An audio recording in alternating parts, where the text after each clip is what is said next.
21,000 something crores. That means it is 0.34% of the total GDP is being provided to the health sector during the COVID-19 pandemic situation. How can you claim that this is a budget so as to address or the combat the COVID-19? Like, sir, concluding, sir, regarding agriculture or rural development, and in all these sectors, the drastic decline in the allocation of the budgetary provision is being drastically declined, and the rampant privatization. Sir, LIC, one sentence, 5 crores of rupees was the investment at the time in the year 1956 when the LIC was incorporated. And now it is having 30 lakh crores of assets. Now it is going to be privatized. So I strongly oppose the proposals of privating the insurance sector, and I oppose the budget proposals as it is for the privates, for the corporates, and against the poor. And I oppose the budget proposal. With these words, I conclude. Thank you very much, sir. Thank you. Madam Smriti ji. महोदय, सर्वप्रथम मैं आपके प्रति आभार व्यक्त करती हूँ कि आज आपने मुझे बजट की इस चर्चा में अपनी ओर से वक्तव्य प्रस्तुत करने का मौका दिया। 2-3 घंटे पहले सदन में एक वक्तव्य ऐसा आया जिसे सुनकर सोचने पर सदन का हर सदस्य मजबूर हो गया कि एक व्यक्ति झूठ की नींव पर खड़ा असत्य की और कितनी इमारतें बना सकता है। उस व्यक्ति ने सदन की गरिमा का बिल्कुल ख्याल ना रखते हुए इस सदन द्वारा संवैधानिक तरीके से पारित कानून को काला कहा। संविधान की अवहेलना करना इस सज्जन के लिए नई बात नहीं है। इस सदन में बजट के ऊपर चर्चा करना उन्हें स्वीकार नहीं। इस बात को देखकर कई लोग हतप्रभ रहे होंगे कि चर्चा बजट से संबंधित है तो बजट पर व्यक्ति क्यों ना बोले, लेकिन शायद मंशा यह है कि यह बजट भारत को आत्मनिर्भर बनाने का बजट है। यह बजट भारत को जोड़ने का बजट है। और जिन लोगों ने दिल्ली में भारत के टुकड़े होने के नारे का समर्थन किया, वो भारत को समर्पित इस बजट का समर्थन कभी नहीं कर पाएंगे। मैं अचंभित थी सभापति महोदय जब उस व्यक्ति ने किसान की दुहाई दी और आरोप मढ़ा इस सरकार पर। अचंभित इसलिए क्योंकि जिस क्षेत्र के वो निवर्तमान सांसद हैं, उस क्षेत्र में मंडी व्यवस्था की वो चर्चा करते हैं, चिंता करते हैं, लेकिन पूर्ण रूप से उस प्रदेश में क्या व्यवस्थाएं हैं उसके बारे में कभी चर्चा में शामिल नहीं होते। और जिस लोकसभा क्षेत्र से वो हारे, उस लोकसभा क्षेत्र में किसान का उन्होंने क्या हाल किया, आज आपकी अनुमति से अध्यक्ष जी, सभापति महोदय जी, मैं उस संदर्भ में कुछ बोलना चाहती हूं। लेकिन बजट से उनका कोई सरोकार नहीं, क्योंकि जैसा मैंने कहा, यह बजट देश को जोड़ने का बजट है, आत्मनिर्भर बनाने का बजट है, देश को तोड़ने का बजट नहीं है। देश जुड़ता है तब जब महामारी दस्तक दे देश पर और देश का प्रधानमंत्री ये चिंता करे कि देश का एक भी गरीब रात को भूखे पेट ना सोए। और गरीब कल्याण पैकेज के माध्यम से देश के प्रधानमंत्री 80 करोड़ नागरिकों को 8 महीने तक मुफ्त का राशन पहुंचाने में सफल हो जाएं। इस सज्जन को यह बात स्वीकार नहीं कि 80 करोड़ नागरिकों तक इस बजट के संदर्भ में देश के प्रधानमंत्री ने राशन 8 महीने पहुंचाया कैसे, क्योंकि जब जब सत्ता इनके पास थी तब गरीब का क्या हश्र होता था ये देश जानता है। इसलिए आज वो सत्ता में नहीं है। आज अमेठी की सांसद होने के नाते इस बजट का समर्थन करते हुए मैं माननीय प्रधानमंत्री जी को आभार व्यक्त करती हूं कि देश की 80 करोड़ नागरिकों में अमेठी का 3,18,000 नागरिक है जिसको मुफ्त राशन देश के प्रधानमंत्री ने इस बजट के आधार पर दिया। इस व्यक्ति ने कहा, जो सदन में इस वक्त मौजूद नहीं है, जब अनुराग ठाकुर जी बोल रहे थे तब चले गए, कि उनका बजट से कोई सरोकार नहीं। और मैं अचंभित नहीं, क्योंकि इस बजट में आत्मनिर्भर स्वस्थ भारत योजना का उल्लेख है। 2,23,000 करोड़ का आवंटन वित्त मंत्री ने इस बजट के माध्यम से किया, लेकिन सरोकार उस सज्जन को नहीं, जब वो सांसद थे, उनके जिला के अस्पताल में महोदय सीटी स्कैन की मशीन तक नहीं थी। महोदय, जब वो सज्जन सांसद थे अमेठी के, तब उनके परिवार के एक ट्रस्ट ने वर्षों पहले जमीन ले ली प्रशासन से, ये झांसा देते हुए कि मेडिकल कॉलेज बनाया जाएगा अमेठी में। उस जमीन पर अपने लिए गेस्ट हाउस बना लिया।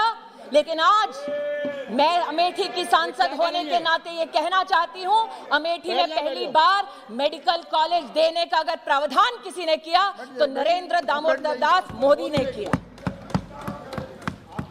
महोदय, मैं कहना चाहती हूँ, आपका रिकॉर्ड में नहीं जाता है, आप मैं कहना चाहती हूँ महोदय, एक सांसद के नाते मैं जो तथ्य आज कह रही हूँ उसे कोई नहीं झुठला सकता। जिस सांसद के रहते अमेठी में एक सीटी स्कैन की जिला अस्पताल में मशीन तक नहीं लगी, सुनने की शक्ति रखो। उस सांसद ने कभी भी इस बात पर चिंतन नहीं किया कि 2010 में अमेठी जिला के सृजन के बाद कलेक्टर का एक ऑफिस तक नहीं बना। महोदय, शिलान्यास अगर कलेक्टर ऑफिस के लिए, अगर आरटीओ ऑफिस के लिए, जिला के अगर फायर स्टेशन के लिए, पुलिस लाइन के लिए, जिला विद्यालय निरीक्षक का कार्यालय उसके लिए, अगर ये सारे शिलान्यास, ये सारे कार्य हुए महोदय, तो उस आवंटन की वजह से हुए जिस बजट को आज पीठ दिखाकर वो व्यक्ति यहां से चले गए। और जो व्यक्ति अपने जिले में, अपनी लोकसभा क्षेत्र में कलेक्टर का एक ऑफिस नहीं बना पाया, वो देश को बनाने के बजट का समर्थन का खाक करेगा। महोदय, ये कहना उचित होगा महोदय कि इस बजट में जब स्वास्थ्य के आवंटन की मैंने चर्चा की, तो मात्र मेडिकल कॉलेज की चर्चा नहीं की। सांसद के नाते मैं ये भी आभार व्यक्त करना चाहती हूं देश की, प्रदेश की सरकार को कि 200 बेड का ट्रॉमा सेंटर अगर बना तो भारतीय जनता पार्टी की सरकार द्वारा मेरे गृह क्षेत्र में, मेरी लोकसभा क्षेत्र में बना। महोदय, जिस सज्जन ने आज बजट से चर्चा करने से इनकार कर दिया, उस सज्जन को कभी ना कभी अमेठी में जाकर इस बात का जवाब देना पड़ेगा कि अमेठी में 3 लाख गरीब परिवारों की बहू, बेटियां, माताएं खुले में शौच में जाती थी।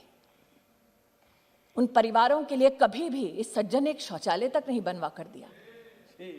इसलिए आज इस बजट के प्रावधान में स्वच्छ भारत अभियान की सफलता हेतु 10 करोड़ गरीब परिवारों को, जो देश में पहली बार एक शौचालय मिला,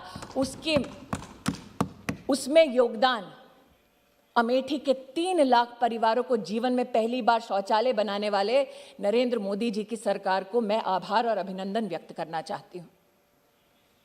वित्त मंत्री जी सभागार में उपस्थित हैं।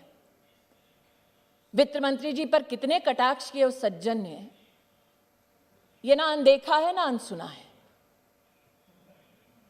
और आज जब बजट पर उन्होंने चर्चा करने से उस सज्जन ने इनकार कर दिया, तो इस बजट में वो क्या क्या प्रावधान है जिनसे चर्चा करने से वो पीठ दिखाकर गए।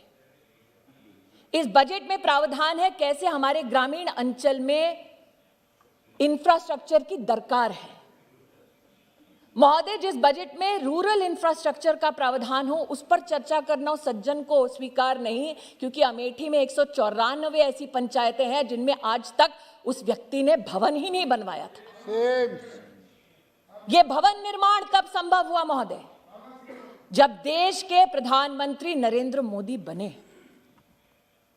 आज जब शौचालय की बात करती हूं, 3 लाख परिवारों की बात करती हूं, महोदय सोचिए जिस लोकसभा क्षेत्र से देश के प्रधानमंत्री आए, जो सज्जन आज बाल हट का यहां पर उदाहरण दे रहे थे, उस लोकसभा क्षेत्र में 680 ऐसे सार्वजनिक स्थल थे महोदय जहां पर जिंदगी में कभी सामुदायिक शौचालय नहीं बना। उस लक्ष्य की पूर्ति करने वाले इस बजट का आज मैं अमेठी की सांसद होने के नाते समर्थन करती हूं महोदय, इसलिए खड़ी हुई। किसान का बार बार उल्लेख करने वाले ये सज्जन, इन्होंने सदन के बाहर जब प्रेस को संबोधित किया था एक प्रेस कॉन्फ्रेंस में, तो कहा था प्रधानमंत्री को चेतावनी देता हूं कि शहरों में आग लग जाएगी। बार बार देश की कृषि मंत्री ने कहा, साहब बताइए तो वो कौन सा क्लॉज है जिस पर चर्चा करनी है। वो क्लॉज कभी नहीं बताया गया। झूठ बोला गया कि एमएसपी का ऑपरेशन बंद हो जाएगा। वित्त मंत्री ने अपने वित्तीय भाषण में कहा कि एमएसपी की तुलनात्मक क्या क्या आंकड़े हैं। मैं आज कहती हूं, कपास में 2013-14 में मात्र 90 करोड़ की खरीद की यूपीए की सरकार ने। मोदी सरकार ने कपास के अंतर्गत 26,000 करोड़ की खरीद करके दिखाया। और जो सज्जन इस सदन में किसानों की दुहाई देते हैं महोदय, 2013-14 में जब उनकी सरकार थी, इधर भी उधर भी, तब एमएसपी का लाभ मात्र 500 किसानों को मिला एक पूरे गृह क्षेत्र में। एक ऐसा लोकसभा क्षेत्र जिससे 3 जिले जुड़े हैं, वहां पर 500 किसानों को एमएसपी के ऑपरेशन का लाभ दिया इस व्यक्ति ने, जो बजट पे चर्चा नहीं करना चाहता। एग्री इंफ्रा फंड के बारे में वित्त मंत्री जी ने उल्लेख किया, एग्रीकल्चर क्रेडिट के बारे में वित्त मंत्री जी ने उल्लेख किया कि 16 लाख करोड़ हम लोग एग्रीकल्चर क्रेडिट पहुंचाना चाहते हैं। महोदय, इस व्यक्ति के गृह क्षेत्र में जब ये अमेठी के सांसद थे, तो जीवन में पहली बार कृषि विज्ञान केंद्र किसी ने खोला तो नरेंद्र दामोदर दास मोदी ने खोला। मैं अचंभित थी कि ये कैसे पीठ दिखाकर जा रहे हैं।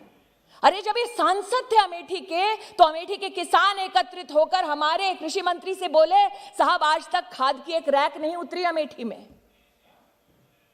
खाद की रैक पहली बार गौरीगंज में उतारने वाला अगर कोई था तो उसका नाम नरेंद्र दामोदर दास मोदी है।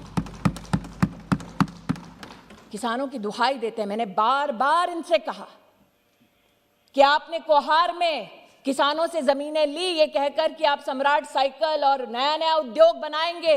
उद्योग आपने खड़ा नहीं किया, लेकिन आपकी ट्रस्ट ने उस जमीन को खरीद लिया। वो जमीन जो कमर्शियल किसी एंटरप्राइज के लिए था, एक एनजीओ ने खरीद ली। ऐसा कोई बचा नहीं जिसको जायस में, बहादुरपुर के आसपास किसानों से अरे बैठ जाओ, तुम्हें नहीं कुछ पता। जमीन ली गई ये कहते हुए, अमेठी गए भी नहीं, तुम बैठ जाओ। जमीन ली गई ये कहते हुए बैठ जाओ। मोदी जा আমি আজকে আপনাকে প্রমাণ দিতে পারি। আমি প্রমাণ দিতে পারি। कुछ नहीं पता तुम्हें। বলছি, আপনি বসুন, আমি বলছি। बैठ जाओ। मंत्री हूं तो क्या, अमेठी की सांसद भी हूं। बैठ जाओ। झूठ का पर्दाफाश करने का मेरा भी अधिकार है। अरे पता नहीं, तुम बैठ जाओ। आप बैठ जाइए, कृपया बैठ जाइए। अधीर रंजन जी बैठ जाइए। आप जायज बहादुरपुर में बैठ जाइए। किसानों से जमीन ली गई ये कहकर कि महिलाओं के लिए इंटर कॉलेज खोला जाएगा, और इंटर कॉलेज नहीं खोला महोदय, उनकी दोबारा ट्रस्ट ने वो जमीन ले ली, अपना कार्यालय खोल दिया। और जब प्रशासन ने महोदय वो जमीन वापस मांगी, तो ये कोर्ट चले गए किसानों के खिलाफ। आज महोदय पार्लियामेंट्री मंत्री, संसदीय कार्य मंत्री राहुल गांधी जी कह के गए कि मोदी जी के लोग किसानों की जमीन ले लेंगे। उसी की रिप्लाई दे रहे हैं कि मोदी जी जमीन देते हैं, लेते नहीं है। यही तो मंत्री जी कह रहे हैं। मंत्री को राइट है इंटरवीन करने का, मंत्री को राइट है इंटरवीन करने का, भाई इसलिए इंटरवीन करने हैं। वो कह रहे थे ना किसानों की वो जमीन ले लेंगे, तो जमीन किसने ली वो बता रहे हैं। धन्यवाद। Whatever I'm stating is a fact. चलो आप बैठ जाइए। And since the gentleman concerned refused to speak on the budget, I am extremely grateful that you allowed me to speak on the budget. And it is that budgetary comparison, sir, that I am laying on the floor of this house through my speech. I would like to hear ads, sir. इस budget के जो पीठ दिखाकर गए हैं वो सज्जन, आपको पता है एक छोटा सा इसमें प्रावधान है महोदय। वित्त मंत्री जी ने बात की एविएशन सेक्टर में, उड़ान में, मेट्रो में किस प्रकार से राष्ट्र को सशक्त किया जाएगा। चर्चा ये की गई साथ में वित्त मंत्री द्वारा कि 18,000 करोड़ रुपया बस की सेवा को भी सुदृढ़ करने के लिए दिया जाएगा। पीठ दिखाकर चले गए, बस की सुविधा के ऊपर चर्चा नहीं की, बड़े लोग हैं। लेकिन एक सत्य यह भी है महोदय कि अमेठी में 30 साल से तिलोई का बस अड्डा बना नहीं पाए। जनता मांगती रही लेकिन नहीं हो पाया। अरे यार, टेक्सटाइल की भी बात करूंगी सर, आपकी सरकार ने 50% पूरा बजट कैसे सरेंडर किया यूपीए में, वो भी बताऊंगी। चुनौती देती हूँ, डिस्कस कर लीजिए, दूध का दूध पानी का पानी हो जाएगा उसमें भी। मैं आज महोदय मैडम एड्रेस टू ये चेयर। कहना चाहती हूँ, अरे भैया आपका मैं बोलना चाहती हूँ अधीर महोदय, रंजन जी कृपया बैठ जाइए, आप बैठ जो जाइए। वित्त मंत्री जी विराजमान है, पता अमेठी कहाँ है? जब वो रक्षा मंत्री थी तब उन्होंने प्रधानमंत्री जी के आशीर्वाद से AK-203 की पूरे कायाकल्प हो जाए अमेठी में, उसको तब दिया AK-203 का प्रोजेक्ट, जब उसकी सांसद मैं नहीं थी महोदय, वो सज्जन थे। बार बार ये कहना कि द्वेष की भावना से प्रधानमंत्री जी और उनकी सरकार काम करती है। अगर सबसे बड़ा प्रमाण चाहिए कि प्रधानमंत्री जी, उनकी सरकार बिना द्वेष के राष्ट्र निर्माण की दृष्टि से, गरीब कल्याण की दृष्टि से काम करती है महोदय, तो अमेठी से बड़ा उदाहरण उसका कोई नहीं होगा। मैं आभार व्यक्त करती हूं वित्त मंत्री का, उन्होंने रेल के कैपिटल एक्सपेंडिचर के लिए 1 लाख करोड़ रुपए का आवंटन किया। महोदय, जो सज्जन पीठ दिखाकर गए इस बजट की चर्चा को, उस सज्जन ने अमेठी में नेहरू जी के समय से चलता आया महोदय, नेहरू जी से जितने उनकी पीढ़ी दर पीढ़ी नेताओं ने वहां से चुनाव लड़ा, ऊंचाहार से अमेठी रेल लाइन जाएगी, 66 किलोमीटर के रेल लाइन का जनता को सपना दिखाया। सोचिए महोदय, 4 पीढ़ी एक रेल लाइन का सपना दिखाती रही। DPR तब बना जब देश का प्रधानमंत्री नरेंद्र दामोदर दास मोदी बना। जिस बजट को आज पीठ दिखाकर गए हैं, उस बजट के संदर्भ में कहना चाहती हूं महोदय, वित्त मंत्री जी ने सड़क निर्माण के लिए 1 लाख करोड़ रुपया का आवंटन किया है। उसमें अमेठी में मात्र 5 अरब रुपए की सड़कों का निर्माण हुआ जब देश में मोदी, प्रदेश में योगी की सरकार आई। अमेठी बाईपास का सपना 30 साल से लोग लेकर बैठे थे, बार बार मांगते इस सज्जन और उसके परिवार से, लेकिन बाईपास उन्होंने कभी नहीं बनाया। बना जब ऐसे ही बजट में नरेंद्र मोदी जी की सरकार ने आवंटन किया। महोदय, पूर्वांचल एक्सप्रेस अब अमेठी को छूती हुई जाती है। महोदय, आज न सिर्फ बस अड्डे की बात होती है, अमेठी में 680 सार्वजनिक शौचालय बनते हैं। 194 पंचायत भवनों में से मात्र 1.5 साल की अवधि में 55 भवन बन जाते हैं। ये इसलिए संभव होता है महोदय क्योंकि देश को आत्मनिर्भर और सशक्त बनाने का बजट ये सरकार पारित करती है। और इसलिए महोदय, भले ही उनको इस बजट से कोई सरोकार ना हो, भले ही उनको ये बजट स्वीकार ना हो, लेकिन देश को ये बजट स्वीकार है, क्योंकि एक बार फिर कहती हूं महोदय, ये देश को जोड़ने का बजट है, देश को तोड़ने का बजट नहीं। देश को आत्मनिर्भर बनाने के बजट का मैं समर्थन करती हूं। प्रधानमंत्री जी का अमेठी के नागरिकों की ओर से आभार व्यक्त करती हूं और वित्त मंत्री जी को और राज्य मंत्री जी को अभिनंदन देती हूं। धन्यवाद। Thank you madam. Shri ST Hasan ji, Adhir Ranjan ji, आप कृपया बैठ जाइए।